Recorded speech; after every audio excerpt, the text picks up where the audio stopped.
Então agora vamos ver um elemento da linguagem que ainda nos faltava usar e mostrar, mas que em rigor não é estritamente necessário, porque podem fazer a mesma coisa com o que já sabem, mas pode ser útil em alguns casos, que é este ciclo while, enquanto. Portanto, isto é um ciclo condicional que vai repetir um conjunto de instruções enquanto uma condição for verdadeira. Podem pensar nele como uma mistura entre um if e um for. E vamos ver como usar este ciclo para, de uma forma rápida, se bem que não muito fiável, medir o diâmetro de uma proteína e fazer aqui um exercício de revisão de contar ligações covalentes entre os átomos. Então, nós já vimos o ciclo for, que nos permite repetir um conjunto de instruções um número pré-determinado de vezes. Este pré-determinado não quer dizer que seja determinado na altura em que vocês estão a escrever o código.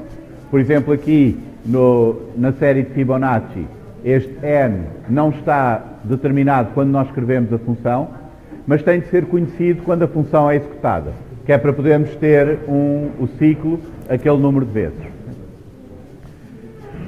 Há casos em que nós não conseguimos saber, pelo menos facilmente à partida, quantas iterações é que vamos precisar. Por exemplo, quantas vezes é que temos de dividir um número até ficar menor do que 1? Queremos um número dividido por 2 ou um número dividido por outro, mais genericamente, até ficar menor do que 1. Então precisamos de um ciclo deste género. Enquanto o número for maior ou igual que 1, vamos dividi-lo por 2 e vamos repetindo. Para isso, podemos usar o while. O while tem esta sintaxe, portanto, enquanto a condição for verdadeira, nós queremos que seja executado aquele bloco de código que está ali dentro. Portanto, o que está indentado dentro do ciclo. Assim, se quisermos contar quantas vezes é que temos de dividir o número por um divisor até dar menor do que 1, podemos fazer o ciclo desta maneira. Começamos com a contagem a 0 e enquanto o número for maior ou igual que 1, vamos dividi-lo pelo divisor e vamos acrescentar 1 ao contador. O que esta instrução faz, o while, é verificar a cada iteração se a condição é verdadeira e se a condição for verdadeira, executa tudo o que está indentado aqui dentro. Portanto, desta maneira funciona um pouco como o if, é parecido com o if, só que enquanto que o if só faz uma vez, o while repete depois e testa novamente a condição. Portanto, o while vai testando a condição sempre até que ela dê falso. Quando der falso, então salta do ciclo. Portanto, se quisermos contar o número de vezes que podemos dividir o 2355 por 2 até dar menor do que 1, temos o resultado, ou por 4 e assim por diante. Agora, há um perigo no ciclo while que ainda não tínhamos encontrado nos outros, que é o que é que acontece se a condição nunca fica falsa. Por exemplo, se nós pedimos o número de vezes que temos de dividir 2355 por 1 até dar menor do que 1, ele vai estar sempre ali a dividir por 1, não adianta de nada, portanto nunca acaba o ciclo. Desta maneira, nós vamos encravar o nosso programa. O programa não vai terminar, vai ficar ali para sempre. Se isto vos acontecer, se vocês estiverem a correr um programa e ele ficar encravado, não terminar, vocês podem criar no interpretador uma exceção, um erro, se fizerem Ctrl+C na consola. Portanto, ativam a consola, clicam na consola, fazem Ctrl+C e isto é o código para interromper o programa. Portanto, o que isto faz é criar esta exceção, este erro, Keyboard Interrupt, e o vosso programa termina com este erro. Portanto, já sabem, se fizerem alguma coisa que não termina, Ctrl+C e podem forçar o programa a terminar. No Spider têm também um quadradinho vermelho quando vocês estão a correr o programa, que também podem carregar lá, faz o mesmo que o Ctrl+C e para o programa. Podemos também, em rigor, nós não precisamos do while porque nós podemos fazer o mesmo efeito com um for. Enfim, não é exatamente o mesmo efeito porque o for tem sempre um número limitado de vezes, mas se usarmos um número suficientemente alto, conseguimos fazer isso aproximadamente. Podemos, por exemplo, fazer este de contar as divisões, até desta maneira nós protegemos o nosso código contra a possibilidade do ciclo não acabar, escolhendo aqui um número alto de iterações, que é o número máximo que vamos fazer, vamos iterar as nossas instruções. Vamos fazer agora um ciclo, no máximo, esse número de vezes, e como não nos interessa qual é o valor a cada iteração, usamos ali aquele underscore. Portanto, o que estamos a fazer aqui é um ciclo que vai fazer, neste caso, 1000 passos. Mas, o que vamos fazer aqui dentro é, se o número ficar menor do que 1, nós vamos interromper o ciclo. E uma forma de interromper o ciclo numa função é chamar o return. O return sai imediatamente da função quando é encontrado. Portanto, em vez de termos aqui o while, enquanto o número for maior ou igual que 1, vamos fazendo a divisão, nós fazemos um ciclo com muitos passos, dentro do ciclo vamos dividindo, mas se o número for menor do que 1, nós saímos imediatamente da função. Desta maneira, isto funciona da mesma forma que o outro, mas se nós fizermos um número a dividir por 1, por exemplo, em que o ciclo não terminaria, então ele termina quando chegar àquele máximo. Podemos fazer quase a mesma coisa que o while, não conseguimos é fazer ciclos infinitos, porque no for temos de dizer quando é que acaba. Esta é uma forma de quebrar um ciclo for. É fazer o return da função. Se o ciclo for estiver dentro da função, nós interrompemos tudo e saímos da função. Se vocês quiserem interromper só aquele ciclo for, ou porque não está na função, ou porque não querem sair imediatamente da função, pode haver outras coisas que queiram fazer a seguir ao ciclo, também podem interromper um ciclo for com o break. O break é uma instrução especial que dentro dos ciclos for, ou dos ciclos while, sai do ciclo e deixa de repetir. Portanto, vocês podem usar um for com o break para fazer aproximadamente o mesmo que podem com o while. A única diferença é que o while permite-vos fazer uma coisa que nunca acaba, enquanto que, no caso do for, vocês têm de dar um número limitado de iterações. Então vamos ver como podemos usar o while para medir o diâmetro de uma proteína. Vamos usar um exemplo parecido com o da aula da semana passada, só que em vez de irmos buscar as coordenadas da proteína já organizadas num módulo, vamos mesmo buscar a estrutura da proteína ao servidor, neste caso vamos ao Protein Data Bank, e vamos buscar as coordenadas ao ficheiro. Agora, há aqui um detalhe que é, se vocês usarem este URL para ir buscar o ficheiro com as coordenadas da proteína, vocês vão obter normalmente a unidade assimétrica do cristal. Vocês ainda não deram cristalografia, portanto não vamos entrar muito nesses detalhes, mas pode não corresponder à estrutura biológica da proteína. Portanto, se quiserem usar a unidade biológica, esta está comprimida à parte, enfim, é um bocadinho diferente, mas a ideia será a mesma. Então vamos buscar aqui a de sulforredoxina outra vez, que por acaso, neste caso, a unidade assimétrica do cristal é também a unidade biológica. Temos aqui o URL de base do servidor, onde vamos buscar a estrutura de uma proteína, e nós podemos criar esta função que vai buscar o ficheiro com a estrutura da proteína ao servidor. Aqui há um detalhe que é, esta URL de base, onde estão as proteínas todas, será algo que não vai variar cada vez que nós corremos o nosso programa. Ele tem de ir buscar sempre ao mesmo sítio. Mas não convém esconder isto aqui a alguns para o meio da função, porque se um dia o servidor mudar de sítio, é mais chato nós alterarmos o nosso código, temos de andar à procura daquela string. Portanto, para situações destas, em que nós temos algo que é constante, mas que queremos guardar à vista, porque pode ser necessário mudar algum dia, nós vamos criar uma variável global, e a convenção no Python é que quando nós criamos uma variável toda em letras maiúsculas, estamos a indicar que ela não vai ser alterada durante a nossa execução. Ou seja, é um valor constante, é um valor fixo. Portanto, vamos pôr aqui o URL de base do servidor como uma constante e de dentro da função nós conseguimos ler aquela variável. Lembram-se daquela ideia dos espaços de nomes? O Python vai sempre à procura do espaço de nome dentro da função, mas se não encontrar o nome ali, vai fora da função à procura do nome. Pode ser outra função, pode ser alguma coisa que seja cá fora. Portanto, podemos usar aqui o URL do Protein Data Bank como esta variável. Vamos acrescentar o identificador da proteína e o ponto PDB. Cada estrutura no Protein Data Bank é identificada por um código de 4 caracteres, letras e números, e nós podemos usar isso para identificar a estrutura. O que esta função faz é simplesmente compor o URL da estrutura da proteína e usar aquele get do request, o mesmo que nós usamos para os prémios Nobel, para ir buscar o texto daquele recurso. Como o ficheiro PDB é um ficheiro de texto também, não é HTML, mas é um ficheiro de texto, podemos usar isto assim. E agora vamos devolver uma lista de strings com o ficheiro partido pelo /n, que é para termos as linhas todas do ficheiro separadas. E isto é o que nós obtemos. O formato do ficheiro PDB, vocês podem consultar a documentação online, mas o que nos interessa, tem aqui um cabeçalho grande com descrição da estrutura e assim por diante, como foi obtido, o método experimental, etc. Mas depois tem a estrutura em si nestas linhas. São linhas que começam com esta palavra-chave, atom, em maiúsculo, e depois tem o identificador do átomo, o nome do átomo, por exemplo, carbono alfa, o carbono do grupo carboxílico, o azoto do grupo amina, do aminoácido, etc.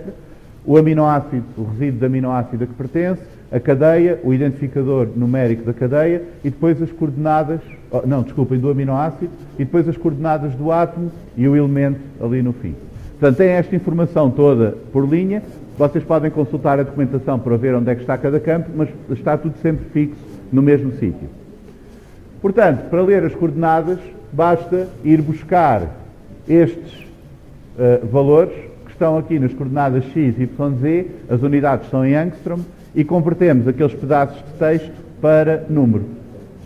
E isso é fácil de fazer aqui, recebendo as linhas todas do ficheiro PDB, vamos percorrer linha a linha, neste ciclo, e se a linha começa com aquela palavra-chave atom, é porque temos o registro de um átomo, vamos buscar a coordenada x nesta fatia da string, a y nesta fatia e a z nesta.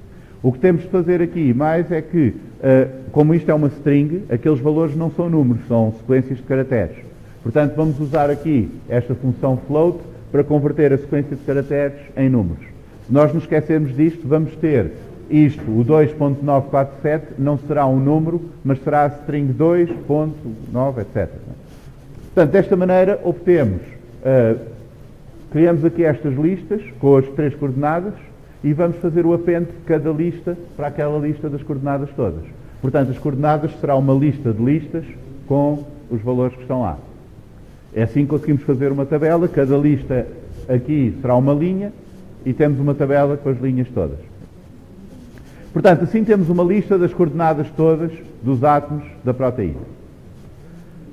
Agora, vamos usar um método rápido para estimar o diâmetro, que não é um método muito bom, porque pode encravar e não nos dar o valor certo, subestimar o diâmetro, mas é rápido porque nós partimos de um átomo, vamos procurar o átomo mais longe deste, saltamos para esse, vamos procurar o átomo mais longe desse último e vamos saltando até ficar entre 2 átomos que são os que estão mais longe um do outro.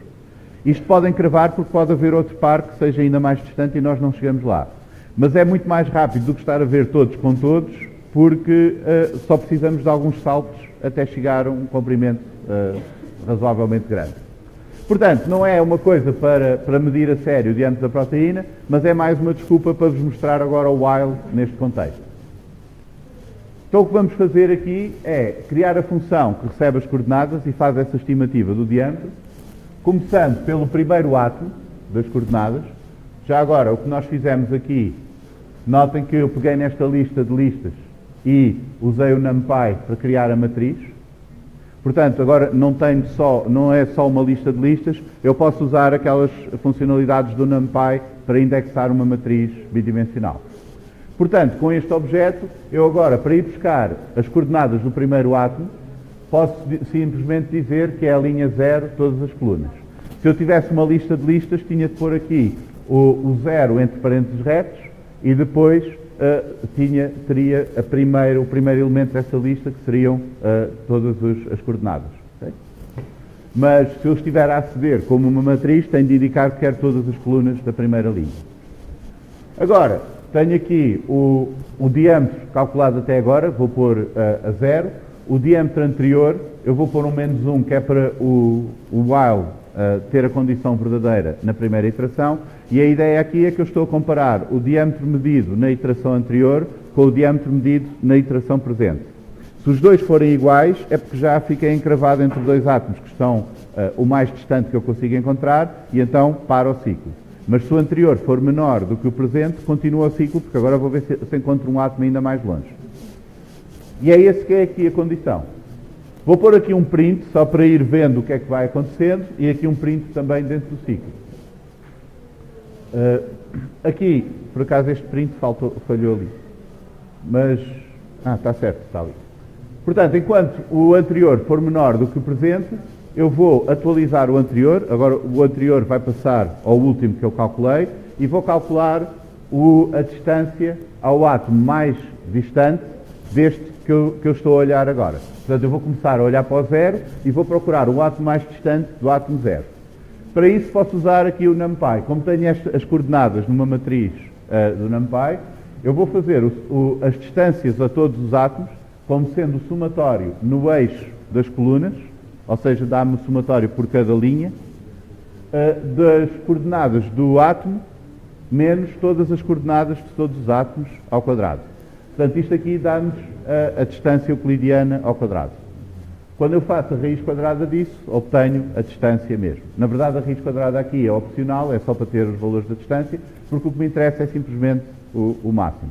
Desde que eu podia fazer, por exemplo, a raiz quadrada só aqui no fim. Mas agora, eu quero saber qual é o átomo que está mais distante deste. Eu tenho todas as distâncias, não quero saber a distância máxima só, quero saber especificamente o átomo, porque agora quero saltar para esse. O NumPy tem esta função, argmax, que nos diz qual é o argumento que maximiza, ou seja, qual é o índice do vetor que tem o valor máximo. Em vez de ser o valor máximo, o max dá-nos o valor máximo, o argmax dá-nos o índice onde está o valor máximo. Então eu vou às distâncias, ver qual é o índice do vetor das distâncias que tem o valor máximo, e esse será o próximo átomo que eu vou considerar. Entretanto, guardo no diâmetro a maior distância que encontrei até agora. E agora vou verificar se o diâmetro é maior do que o anterior. Se for, repito isto e salto para outro átomo. E vou fazendo isto, aumentando, até já não conseguir aumentar mais. Se vocês puserem um print aqui, conseguem ver o que é que acontece. Este é o átomo 0, aquele inicial, e começamos com um diâmetro 0. Depois encontramos este outro átomo a 24 angstroms de distância. Portanto, este é o nosso diâmetro. Agora vamos ver qual é o átomo mais distante deste. E encontramos este outro a 29,9. Portanto, atualizamos o nosso diâmetro. E agora vamos ver qual é o mais distante deste e, entretanto, voltámos ao primeiro e deu-nos a mesma distância. Ao segundo, desculpem, e deu-nos a mesma distância.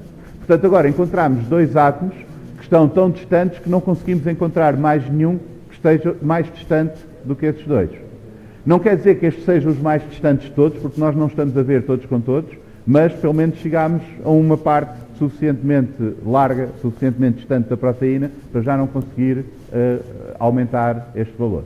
Então, damos isto como a nossa estimativa do diâmetro e, como veem, só tivemos de fazer isto 3 vezes, em vez de fazer o número de átomos, que era o que estávamos a fazer anteriormente. E este é um exemplo de um ciclo condicional, do while, que paramos quando já não conseguimos aumentar o diâmetro que estamos a encontrar.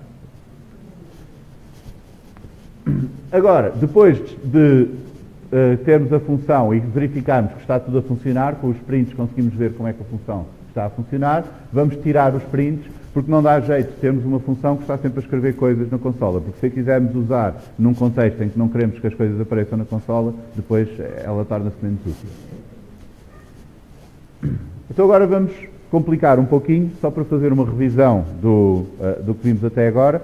Notem que estes exemplos na teórica são um bocado mais complicados que os exercícios que vocês fazem na prática, mas a ideia é depois vocês seguirem isto com calma, vendo o resultado já feito. Então vamos tentar contar o número médio de ligações que cada tipo de átomo tem. Nós temos aqui no ficheiro PDB, os átomos estão divididos em tipos diferentes.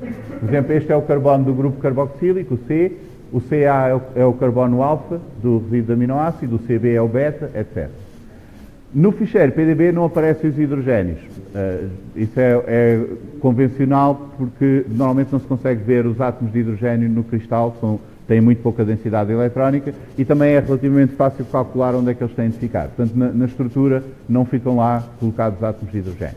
Então o que vamos ver é o número de ligações média de cada tipo de átomo a átomos que não são o hidrogênio. que vamos fazer aqui é ler todos os nomes dos átomos pela mesma ordem que as coordenadas, obter os nomes diferentes. Notem que isto é um problema que nós já resolvemos com os países, portanto podemos usar a mesma função. Depois das coordenadas, vamos criar uma matriz com as distâncias de todos os átomos com todos os átomos e vamos obter depois dessa matriz, criar uma matriz nova que nos diz se os átomos estão ligados ou não. Vamos considerar uma distância de 1.8 angstrom como indicando que os átomos estão covalentemente ligados se tiverem uma distância menor que essa. Depois vamos calcular a média do número de ligações para todos os átomos. E vamos fazer isto não vamos usar o NumPy, vocês podem também fazer isto com o NumPy, mas eu queria rever mesmo a parte dos ciclos, das condições e assim, só para vermos mais uns exemplos disso. Ler os nomes dos átomos é muito parecido com o que fizemos para as coordenadas. Estamos a fazer um ciclo pelas linhas todas do ficheiro PDB. Se começa com um átomo, é porque é um registro do átomo. A única diferença é que, em vez de estar lá no sítio das coordenadas, não é? Aqui, o XYZ, vamos buscar aquele pedacinho ali, que é o nome do tipo de átomo diferente. Vamos usar o strip para tirar os espaços e ficamos só com as letras do nome. Portanto, esta será a lista dos átomos todos diferentes que temos nesta proteína. Para calcular a matriz das distâncias entre os átomos, vamos buscar aquela função de distância que já tínhamos criado na aula 7. Portanto, podemos ir ao módulo da aula 7 e importar a distância. Isto é apenas para dar um exemplo, de conforme vocês vão fazendo código, desde que vão guardando tudo na mesma pasta, podem ir buscando as funções que precisarem, que já criaram anteriormente. E agora, a matriz de distância, dadas as coordenadas, vamos começar por uma lista vazia e vamos criar uma lista de listas com as distâncias todas. Então vamos fazer, para cada átomo nas coordenadas, vamos criar uma lista para a linha da nossa matriz e pôr as distâncias a todos os outros átomos. Portanto, temos o átomo 1 nas coordenadas, vamos percorrer todas as coordenadas outra vez, agora com o átomo 2, cada átomo tem as suas coordenadas x, y, z, vamos usar a função de distância entre estas coordenadas e acrescentar a esta lista. Portanto, para o primeiro átomo de todos, vamos ter aqui as coordenadas do primeiro átomo, vamos seguir todos os átomos e criar uma linha, que será esta linha, com as distâncias a todos os átomos. Este 0 é a distância do átomo a si próprio, porque é o primeiro átomo com o primeiro átomo, depois o primeiro com o segundo, com o terceiro, etc. Depois, no outro ciclo, vamos mudar para a próxima linha e criamos aqui a próxima linha. Por isso, temos dois ciclos alinhados, um dentro do outro. O de fora está a fazer as linhas, o de dentro está a acrescentar as colunas dentro de cada linha. Para isso, esta lista row, a lista da linha, é criada uma lista nova a cada linha, não pode ser sempre a mesma. Vamos acrescentando as distâncias todas e depois fazemos o append do row para aquela lista. Portanto, esta lista das distâncias vai ser uma lista cujos elementos são listas também. É uma lista de linhas da matriz. Portanto, temos aqui uma lista com várias listas, cada lista corresponde a uma linha da nossa matriz. Agora, vamos ver com estas distâncias quais são os átomos que estão ligados uns aos outros. Vamos criar uma matriz que vai ter zeros e uns, 1 com os átomos que estão ligados e 0 com os átomos que não estão ligados. Desta maneira é fácil contar porque basta fazer o somatório para saber quantas ligações é que tem. Então vamos começar com a matriz que indica as ligações químicas também em vazio. Portanto, se vocês virem a estrutura desta função e desta é muito parecida, temos os dois ciclos aninhados para ir preenchendo. A única diferença é que enquanto esta estamos a colocar as distâncias, nesta estamos a colocar um 1 ou um 0. Estamos a colocar um 1 se o valor da distância que está naquela posição da matriz de distâncias for menor do que a distância máxima especificada ali. Ou um 0, se não for. Agora, o que nós temos de fazer aqui é comparar duas matrizes diferentes. Nós temos uma matriz das distâncias e estamos a ir pondo as coisas na outra. Okay? Mas, de resto, a estrutura é a mesma porque nós vamos construindo também gradualmente a segunda matriz. Por isso, vamos para cada linha da matriz de distâncias. Este é um elemento da matriz de distâncias, é uma lista destas. E agora, para cada elemento dessa lista, nós vamos verificar a condição e ir pondo elementos na linha da nossa matriz das ligações. Quando acabamos de preencher a linha da matriz de ligações, acrescentamos à matriz das ligações e vamos construindo a matriz assim. Portanto, estas duas funções são basicamente a mesma, só que esta calcula a distância e esta faz aquela verificação e põe um 0 e 1. Agora, podemos ver que temos aqui um problema que é os átomos estão a sair ligados consigo próprios. Por exemplo, o primeiro átomo tem uma ligação consigo próprio, o segundo também, o terceiro, etc. Porque estas distâncias são 0, portanto são menor do que o que estamos a dar ali. Então vamos alterar a nossa função para fazer esta conjunção. Nós vamos pôr um 1 se a distância entre os dois átomos for menor do que o máximo e maior do que 0. Não queremos contar o átomo como ligado a si próprio. Caso contrário, pomos um 0. Okay? E agora já dá certo, já temos os zeros ali na diagonal. Agora, queremos contar o número médio de ligações para um átomo. Vamos dar a matriz das ligações, vamos dar os nossos átomos que temos aqui, portanto, os nomes dos átomos todos. Isto é importante porque nós temos de ver em que posições da nossa matriz de ligações é que aparece o átomo que nós queremos, porque ele pode aparecer várias vezes, e o nome do átomo para o qual queremos contar as ligações, fazer a média. Então vamos fazer para cada nome do átomo que temos aqui, portanto para cada índice dos átomos, isto será o número de strings que nós temos naquela lista de átomos e será também o número de linhas que nós temos na nossa matriz e o número de colunas. Portanto, para cada um dos átomos, nós vamos buscar o nome do átomo, vamos ver se o nome do átomo que nós temos aqui corresponde àquele que nós estamos a especificar, portanto, se é o átomo que nós queremos, e se for, contamos um, para saber quantas vezes é que encontramos esse átomo, e vamos acrescentar ao número total de ligações químicas para átomos com esse nome, vamos acrescentar o somatório da linha daquela matriz com as ligações. Portanto, esta matriz com as ligações tem zeros e uns. Se nós somarmos uma destas linhas, temos o número total de ligações para o átomo correspondente à linha. Se nós fizermos isto para todos os átomos que têm aquele nome, nós obtemos o total de ligações para todos aqueles átomos. Se além disso contarmos quantas vezes encontramos, dividindo um pelo outro, dá-nos a média. Então agora podemos testar, por exemplo aqui, queremos a média de ligações do átomo de carbono do grupo carboxílico e vai-nos dar 3.0. Portanto, este átomo está ligado a 3 átomos que não sejam hidrogênio. Mas se fizermos, por exemplo, no carbono alfa, dá-nos um número estranho, que é 2.83. A razão para isto é que, enquanto que o átomo do grupo carboxílico está sempre ligado a 2 oxigénios e um carbono, portanto dá-nos sempre 3, o carbono alfa está ligado ao azoto, ao carbono, o hidrogênio não conta, mas depois está ligado à cadeia lateral. E no caso da glicina, a cadeia lateral é só um hidrogênio, portanto também não conta essa ligação. Por isso é que nos está a dar um bocadinho abaixo dos 3, porque há algumas glicinas naquela proteína e então a média dá inferior a 3. A mesma coisa acontece com o carbono beta, o carbono delta e assim, porque depende dos tipos de aminoácidos.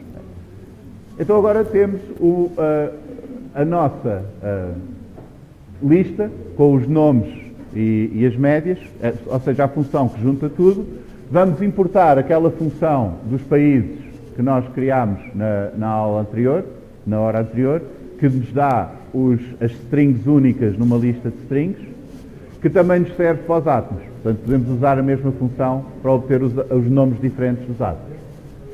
Então, recebendo aqui as ligações e os átomos, vamos obter os nomes diferentes e agora, para cada um destes nomes, vamos acrescentar a esta lista o número médio das ligações e depois devolvemos as duas listas.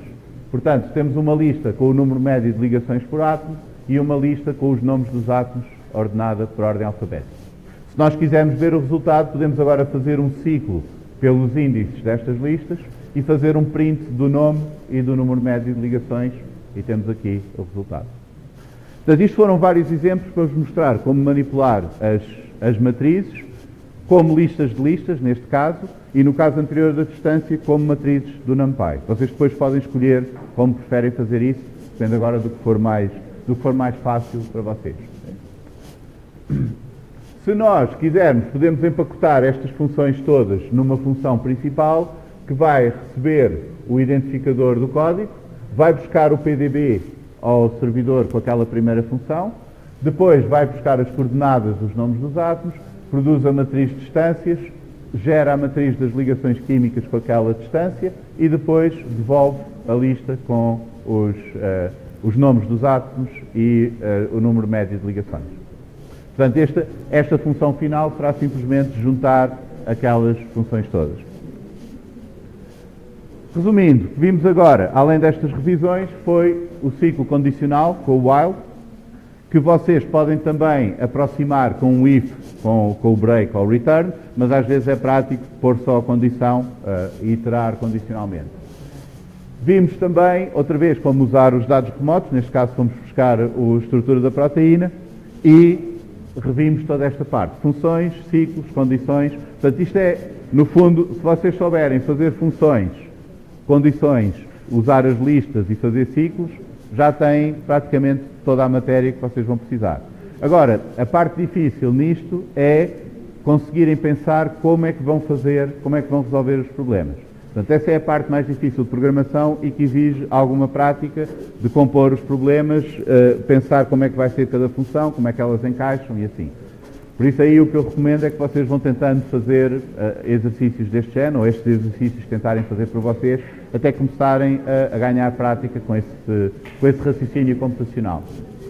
No livro do Think Python, no capítulo 7, fala sobre estes ciclos e podem ler aí mais sobre isto.